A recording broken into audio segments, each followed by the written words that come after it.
Shana Tova and Gemar Chatima Tova. That's better. We're halfway through, so people should feel a sense of relief. Last night, Nathan challenged us to take up our many ways of serving in the Jewish community, helping to build this community and this synagogue. And finally, he concluded with a very important committee, the Tikkun Olam Committee, a committee dedicated to how we can make a better world for ourselves and for everyone around us. And that almost seems like a no-brainer. Judaism, transforming the world, thinking about others, thinking about our obligation to make a better world. And yet, Jews argue about everything. He's right and he's right. He's right too. And in fact, there are some thinkers in the Jewish community who have attacked this idea about Tikkun Olam, have attacked the idea that social justice or transformation of the world has anything to do with Judaism. Not long ago, a British scholar, Jonathan Newman, wrote a book which he titled To Heal the World, How the Jewish Left Destroyed Judaism. I think he was a bit extreme, and his claim was that a focus on social justice, working to make a better world, not only undermined ritual, which he says is the most important aspect of Judaism, but not only that, but it undermines Jewish particularity as well. And in his book, he suggests that Tikkun Olam is inauthentic, that we're misunderstanding it, and even basic texts like Abraham arguing with God are being misunderstood. He argues that we should be focusing only on Jews, and any concern for anyone else is a waste of time, having nothing to do with what our Torah commands and what our tradition requires. Now, I think he must never have been at a Yom Kippur service. In a very few minutes, we're going to read the Unatana Tokef, where we're told that tzedakah is one of the ways of averting the stern decree. Transforming the world by helping others is a way of changing the decree that God rules against us. And it doesn't say tzedakah Yehudim, it just says tzedakah. It doesn't limit it. Thinking about others is part of tzedakah, just as thinking about ourselves. Hillel says, yes, we need to think about ourselves, but if we don't think about others, what are we? How can we not think about others? How can we think that we live in an isolated patch where no one else is affected? Think of the boat metaphor I used last week in thinking about the environment. We're all living on this global planet. I saw this wonderful picture that the astronauts took of the Earth during the first Apollo mission. And they looked back at this beautiful green planet, and that was a realization that we are all on this island together. And therefore, the obligations are for all of us. Now, of course, Newman would say, well, you just brought something in that had nothing to do with Judaism. Astronauts, Judaism, what goes? Well, I think he was missing the point. And if we think about Yom Kippur again, and we think about the words that Ramah just chanted for us from the Haftorah, where Isaiah says, this is the fast I desire, to unlock the fetters of wickedness, to let the oppressed go free, to break every yoke. It doesn't say just to break the yokes that are on Jews, to share your bread with the hungry, to take the wretched poor into your home, and when you see the naked, to clothe them, and do not ignore your own flesh. Then your light shall burst forth. He must never have heard that, because it doesn't say, feed the Jews, do this, do that just for us. It says, if you see people who are hungry, if you see people in need, then it's our obligation to try to transform the world. And there are many ways we can do it, but the obligation still remains that we have this basic responsibility bein adam l'chavaro, for one person and another. We have an obligation to transform the world. Now, it's interesting, in one of his chapters, he talks about how we misunderstand the story of Abraham. Now, last week, I was a little bit disparaging of Abraham in my introduction, but Abraham is a great hero in so many ways, and not more than when he stands up to God and says, if there are 10 righteous people in Sodom, then will you not save the city? Shouldn't the God of justice do justice in the world? Abraham was telling God that justice to all human beings is important. Abraham was telling God that righteousness can exist anywhere and that God should not punish the righteous with the wicked, no matter who they are. Now, Newman, looking at that text, says this was put in the Torah so that Abraham would learn the lesson about abomination. That was the only reason it's included there. Well, I can't figure out where he's coming from. Rashi, 1,000 years ago, said that Abraham had learned well the lesson of justice, and this was the message that God wanted Abraham to learn. And God also wanted to remind Abraham that he wasn't only the father of the Jews, he wasn't only our parent, but it was Av Hamon Goyim. He was the father of many nations. Doesn't that mean that his obligation and our obligation rests not only for ourselves, but for the world? Rashi wanted to remind us of that 1,000 years ago, but Newman conveniently forgot it, or maybe never knew it, as he tried to condemn this idea that Jews would work to make a better world, that we would feel a sense of obligation towards others. 36 times in the Torah, we are told that we have an obligation towards the disadvantaged of society, the widow, the orphan, the homeless. You shall celebrate with them. You shall invite them into your homes. The holidays are nothing unless we bring them in. So many times in the Torah, we're reminded about the lesson of empathy. You were slaves in Egypt, therefore treat other people well. Treat your servants well. Treat your animals well. Treat the stranger well, because you were strangers in the land of Egypt. And in fact, in the Holiness Code, in Leviticus, it says, you shall love the stranger, because you were strangers in the land of Israel. I think he must have conveniently forgot that, because he quotes V'ahavta l'reacha kamocha, which is quoted a few verses later, which says you shall love your neighbor as yourself. And he says that tells us we're only supposed to love Jews. But what about the other text? That was there too. Love the stranger as you love yourself, because you were strangers in the land of Egypt. We know what it's like to suffer, and therefore our Torah reminds us, it gives us the obligation to treat other people well. And that message is echoed throughout. And what about that verse that he quoted? V'ahavta l'reacha kamocha. You shall love your neighbor as you love yourself. Well, Rabbi Akiva says that is the Summa of the Torah. That is the Klal Gadol of the Torah. And the rabbis wonder what exactly it encompasses. And so Ben Azai gives us a little bit of a hint about who your neighbor is.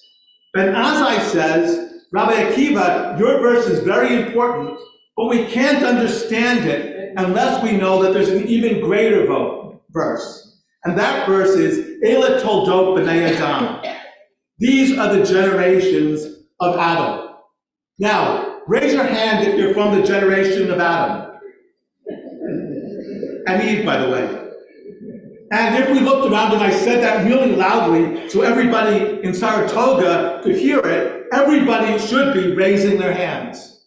Because in our Torah reminded, not only are all of us, Jews and non-Jews, created in the image of God, but all of us traditionally are descended from the same parents. We are all part of one universal family.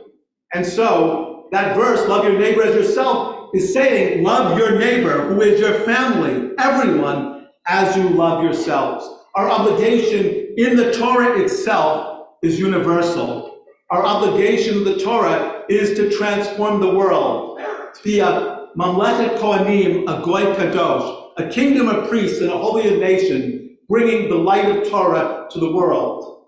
And you can't bring the light of Torah to the world if you're only thinking about yourselves. Selfishness never sold anyone. That's probably not true.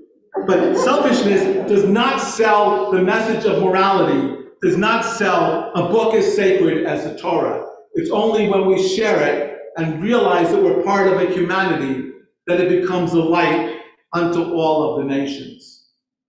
Now, on Yom Kippur, we talk about two different kinds of laws. We talk about laws bein Adam Makom, and we talk about laws bein Adam L'Chavaro. Now, the laws bein Adam Makom, these are indeed the ritual laws. And Newman is absolutely right that ritual is central to what we are as Jews. The particularities that we have are central to what it means to live Jewish lives. So Judaism would be unthinkable without Shabbat. Judaism would be unthinkable without Pesach. Judaism would be unthinkable without fasting on Yom Kippur. Judaism would be unthinkable if we didn't think about what we ate, how we treated our neighbor, and the kinds of rituals that we did to enhance our lives and create strong Jewish families. And yet, our Torah says, our rabbis say that there are two kinds of laws. What about those bein Adam L'Chavaro? In the Mishnah that Rabbi Roller quoted last night, we were reminded that God forgives us really easily for the laws, the things that we break about God. But the things that we break about human beings, the mistakes we make in failing to treat other human beings well or treating people with disrespect, these laws God only forgives if we repair the damage we do. So it almost sounds as if those laws are far more important than the laws bein Adam Makom. And indeed, in many senses, they are. Because it's easy in some ways to repair our damage with God. Because we have an internal connection and we need to be working on that. Maybe it's not easy, but it's there. But with a community, it's impossible to have a community go forward unless we repair the connections between one person and another. As John Adams, actually I think Ben Franklin is reputed to say when they were writing the Declaration of Independence, we can all hang together or we can all hang separately. And that's what we need to be doing. And that's what the mitzvot bein Adam L'Chavaro are all about. And that's what it means to repair them and to take that obligation on this Yom Kippur. And if you think about it, that is exactly what we are talking about, trying to make a better world, remembering our obligations towards others, not allowing people to suffer, not allowing people to starve. These are basic mitzvot bein Adam L'Chavaro. These are basic obligations that we have from our very Torah from one human being to the next. And that exactly is what is meant by Tikkun Olam in our tradition. It's based on a concept by the Holy Ari that there was a primordial catastrophe and sparks of mystical light were spread across the universe. But the Ari says every time we do a mitzvah, we raise up one of those sparks and return it to God.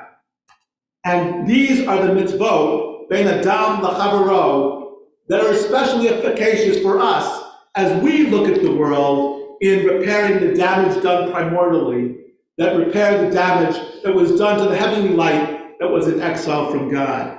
When we transform the world into a place where God is welcome, then indeed we are doing Tikkun Olam. Now, is Newman right about ritual? Is it important? Absolutely. All the rituals I talk about are central. But if we come to synagogue every Saturday and it doesn't transform us to look at the world and make the world a better place, then what's the point? If we are kosher and don't think about where that animal came from and the sacredness of life and all the people who put work in to make that animal possible, if we don't think about the world, which is we are dependent on when we eat and when we're kosher, what's the point of kashrut? These mitzvot go together. There is no dichotomy. The prayers, the rituals, the actions have to lead to the tikkun olam. They have to lead to making stronger families, stronger communities, and a stronger and healthier world. Unless we do so, I think we're missing the point. We need to work for tikkun olam, and the way we do so is not only praying, it's not only fasting, but it's listening to Isaiah, those words we heard before. If we fast today, and it doesn't lead us to go immediately after we leave synagogue tonight and think about how we can make the world better, how we can feed the hungry, how we can transform the globe so there's a sense of equality and sufficiency, then we've missed the point. Listen again to the words of Isaiah.